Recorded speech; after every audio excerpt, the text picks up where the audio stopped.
ChatGPT and Grok were unbelievably useful as research assistants. So they're about as smart as high-end undergraduates.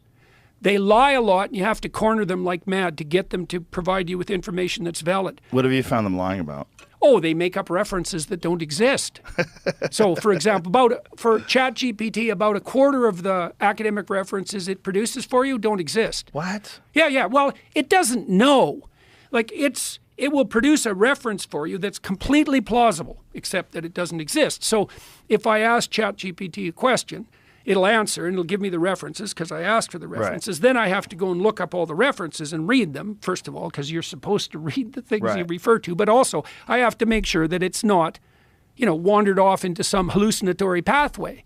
But that'll be taken care of in no time flat, as far as I'm concerned. And Musk has already got plans to do that. So what will the addition of these AI systems mean to us? God.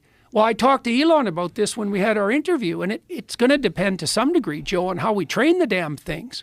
So there's this problem called the alignment problem. That's how the engineers describe it, which is how do we know that these AI systems will have human interest in mind?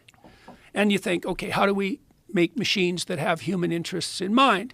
And then you think, oh, well, we have the same problem with adolescents. How do we ensure that we train our children so that they have their own interests and broad social interests in mind? And the answer always has been that you provide them with a classic religious and humanities education, because that provides an axis of stability around which all other knowledge can be organized. Now, the problem with the large language models at the moment is they're hyper-trained on modern text. And so they're ideologically addled and woke. And so we've been experimenting with training LLMs on a more classic basis. So we trained one on the King James Bible, and we haven't released it because I don't know what to think about it. It's like, you can ask the King James Bible a question. I was like, what the hell does that mean? Right. Well, like, seriously, what does that mean? And before we release it, we also want to make sure that we have it.